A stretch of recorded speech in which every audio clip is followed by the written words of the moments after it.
Atas dasar keadilan, sudah sepantasnya negara yang digadang-gadang sebagai negara hukum memberikan sanksi yang setimpal terhadap perilaku koruptif yang dilakukan oleh koruptor. Maka bukanlah hal yang diskriminatif ketika kita menerapkan pencabutan hak politik bagi terpidana tindak pidana korupsi, yang mana dalam Konvenan Hak Sipil juga telah ditegaskan bahwa pencabutan di sini hanya berkaitan dengan jabatan publik yang diperoleh melalui pemilihan umum.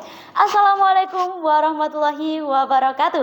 Salam sejahtera bagi kita semua. Shalom, Om Swastiastu, Namo Buddhaya. Kepada Dewan Juri yang terhormat, kawan-kawanku dari tim kontra yang amat kami banggakan, serta para pemerhati konstitusi dimanapun berada.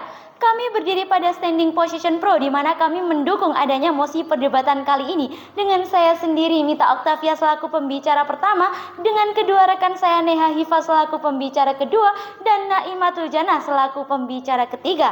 Namun, sebelum melangkah jauh pada bangunan argumentasi, maka izinkanlah saya selaku pembicara pertama untuk mendudukan mosi perdebatan kali ini, yang mana keperpihakan kami di sini tidak serta-merta menyetujui adanya pencabutan hak politik, melainkan harus dilakukan dengan ketentuan jangka waktu pembatasan itu sendiri sebagaimana yang diakomodir dalam pasal 38 KUH Pidana. Dewan Juri yang terhormat, perlu kita tekankan bahwa sejatinya hak politik bukanlah hak yang murni lahir dari diri manusia, melainkan hak warga negara yang diberikan negara kepada warga negaranya dalam penyelenggaraan sistem pemerintahan, yang berarti negara jugalah yang akan mengatur terkait kebebasannya.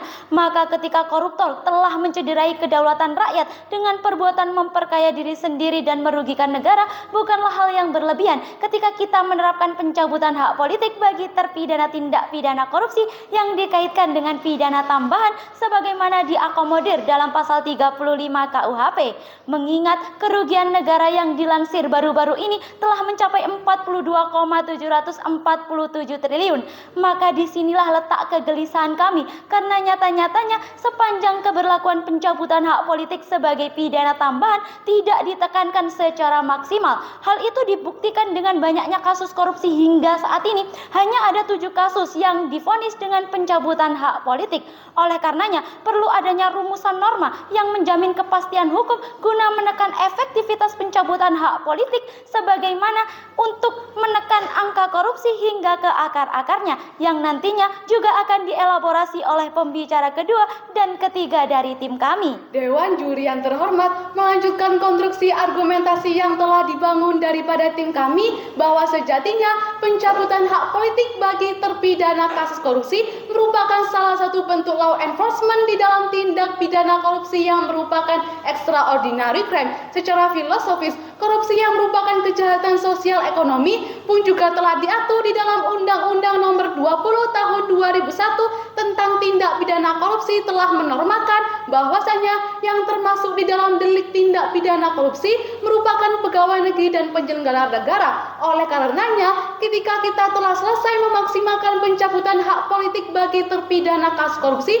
maka kita pun juga turut serta untuk mengakomodir teori yang telah dikemukakan oleh Profesor Frans Mangsuseno tentang tujuan dari negara adalah untuk mencegah yang terburuk berkuasa. Selain itu, dengan adanya pemaksimalan pencabutan hak politik bagi terpidana kasus korupsi pun kita juga telah melakukan langkah preventif untuk menekan para koruptor untuk kembali melancarkan aksinya di lain kesempatan. Selain itu, keberpihakan kami terhadap mosi perdebatan kali ini pun didasari oleh beberapa landasan yuridis. Yang pertama, di dalam pasal 35 Kitab Undang-Undang Hukum Pidana telah menjelaskan bahwasanya hukuman tambahan bagi tindak pidana berhak diberikan oleh hakim berdasarkan putusan hakim ataupun aturan umum yang lain. Selain itu, di dalam pasal 38 ayat 1 Kitab Undang-Undang Hukum Pidana juga telah menjelaskan bahwasanya tata cara dan juga mekanisme pencabutan hak politik bagi terpidana kasus korupsi tidak serta-merta dijatuh samaratakan, namun kemudian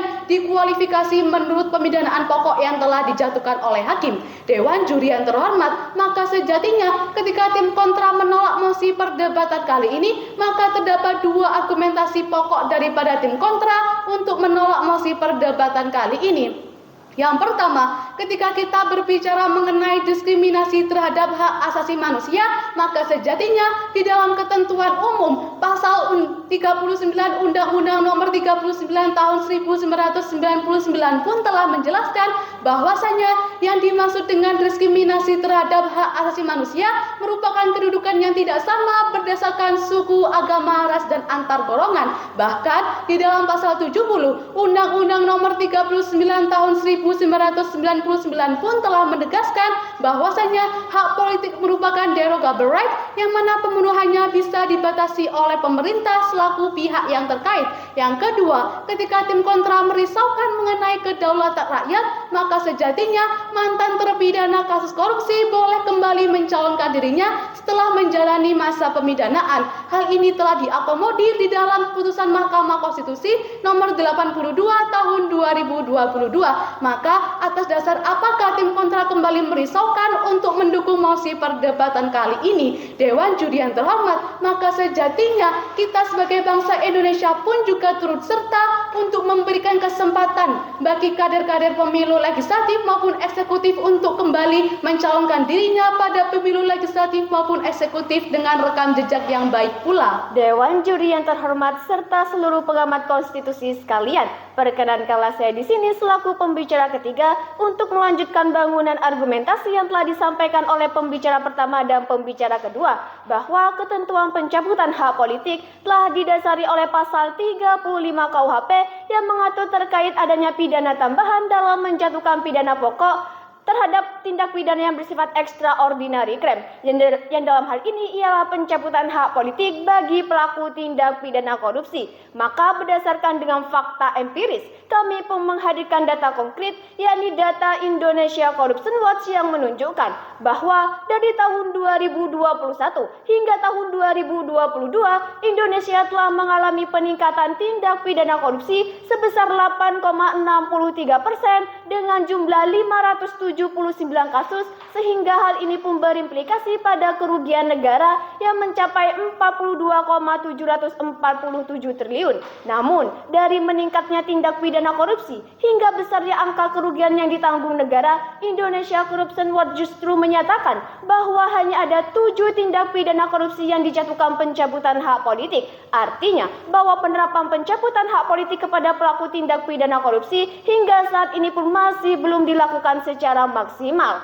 Maka sejatinya kita pun harus memahami esensi daripada hadirnya pencabutan hak politik adalah sebagai langkah preventif untuk menekan angka tindak pidana korupsi dengan memberikan batasan hak dipilih dalam jabatan publik dengan jangka waktu sebagaimana yang sudah diatur dalam pasal 38 KUHP.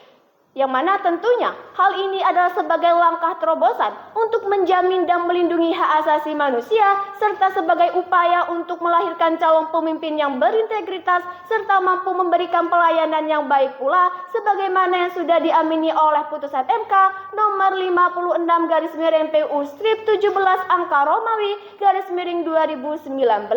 Maka Dewan Juri yang terhormat, perkenankanlah kami di sini untuk menghadirkan bukti konkret terkait dengan efektivitas penerapan pencabutan hak politik yang dilakukan di negara lain, yakni negara Selandia Baru, yang mana ia juga menerapkan pencabutan hak politik kepada pelaku tindak pidana korupsi, sehingga hal ini pun mampu menjadikan ia sebagai 10 dari bagian negara terbersih dari tindak pidana korupsi dan mampu menciptakan kesejahteraan dalam masyarakat. Oleh karena itu, Dewan Juri yang terhormat, sudah saatnya kita menerapkan pencabutan hak politik kepada pelaku tindak pidana korupsi secara maksimal dengan menghadirkan solusi yang taktis dan strategis dalam penerapannya, yakni yang pertama adalah menentukan nominal angka kerugian yang diakibatkan oleh tindak pidana korupsi dengan minimal 50 miliar dengan ketentuan bahwa pelaku tersebut ialah pelaku kejahatan abuse of power atau pejabat yang dipilih langsung oleh rakyat. Kemudian yang kedua adalah menjatuhkan pidana pokok bersama dengan pidana